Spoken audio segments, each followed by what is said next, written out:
महाराष्ट्राचे माजी उपमुख्यमंत्री आणि सहकार क्षेत्रातील एक अग्रगण्य नाव आदरणीय विजयसिंह दादा मोहिते पाटील यांचा सन्मान या ठिकाणी होतोय। उदयजी महाले साहेब आपल्या शुभ हस्ते दादांचा सन्मान या ठिकाणी होतोय। उदयजी महाले यांच्या शुभ हस्ते दादांचा सन्मान। यानंतर माजी गृहमंत्री अनिल राऊची देशमुख साहेब बोलणार।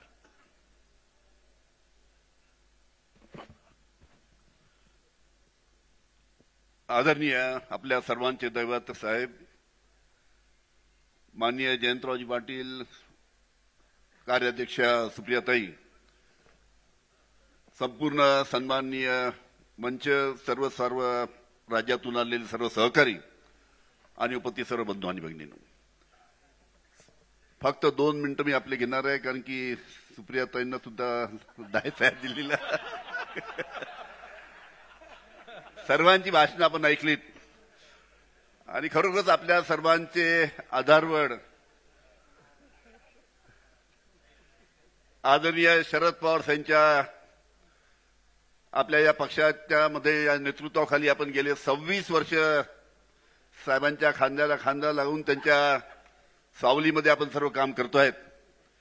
त्याच्यामुळे आजच्या या 26व्या वर्धापन दिनाच्या निमित्तानं मी आपल्या सर्व सहकार्यांना या ठिकाणी शुभेच्छा देतो आणि भाषण देत नाही, फक्त एकच किस्सा सांगतो।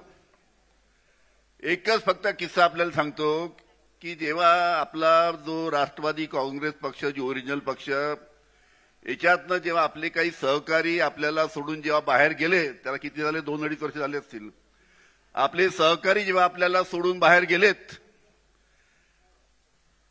त्यावेळेस आम्ही काही मंडळी, मी, जयंतराव पाटील, राजेश टोपे, जितेंद्र आव्हाड आणि अजून 10-15 लोक आम्ही शरद पवार साहेबांना त्यावेळेस 2-2.25 वर्षापूर्वी भेटायला गेलो। 15-20 लोक साहेबांसमोर बसलो। त्यावेळेस सगळे एक चालले होते।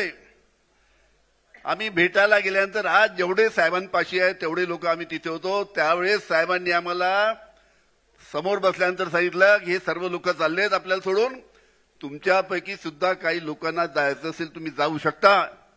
मी महाराष्ट्रामध्ये तरुणांना एकत्र घेऊन ना माझा पक्ष मी परत सर्वांना घेऊन मोठा करील, अशा पद्धतीचा विश्वास असलेला नेता त्या निमित्तानं आपल्या जवळ आहे।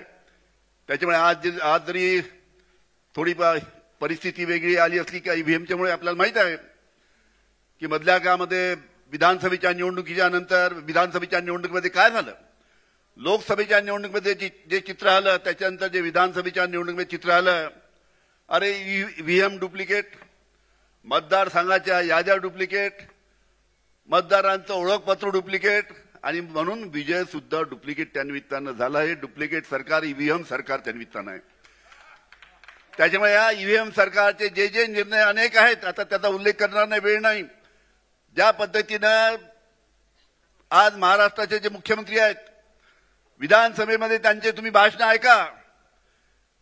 देवेंद्र फडणवीस यांचे भाषण होते त्यावेळेस विधानसभेच्या निवडणुकीमध्ये शेतकऱ्यांच्या कर्जमाफीच्यासाठी आमचं सरकार आणा आणि आमचं सरकार आल्यानंतर आमचं सरकार कर्जमाफी करेल। देवेंद्र फडणवीस, आमचं सरकार 7-12 कोरा करू, 7-12 कोरा करू, 7-12 कोरा करू, अशा पद्धतीचं त्यांचं भाषण होतं। आता सरकार आल्यानंतर त्यांच्याच पक्षातले एक उपमुख्यमंत्री म्हणतात 31 तारखेपर्यंत बँकेचे पैसे भरा, 31 तारखेपर्यंत बँकेचे पैसे भरा, 31 तारखेपर्यंत बँकेचे पैसे भरा। अशा पद्धतीनं आता सत्ता आल्यानंतर भाषा बदलली आहे सुद्धा आपल्याला माहित आहे। त्याच्यामुळे अशा प्रकारचे अनेक प्रश्न, अनेक निर्णय या सरकारचे आहेत। त्यासाठी आपल्याला आदरणीय शरद पवार यांच्या नेतृत्वाखाली या महाराष्ट्रामध्ये आवाज उठून आपला पक्ष त्या निमित्तानं कशा पद्धतीनं आपला मजबूत करता येईल यासाठी सर्वांना काम करायचं आहे आणि त्यासाठी आपण सर्व साहेबांच्या नेतृत्वाखाली चांगल्या पद्धतीने काम करू, एवढाच विश्वास त्या निमित्त निश्चित देतो। आपल्या सर्वांचा आभार मानतो आणि माझे 2 शब्द संपवितो। धन्यवाद। यानंतर एक नारी सबसे भारी, जिजाऊ सावित्रीची लेक आणि महाराष्ट्राच्या स्त्री शक्ती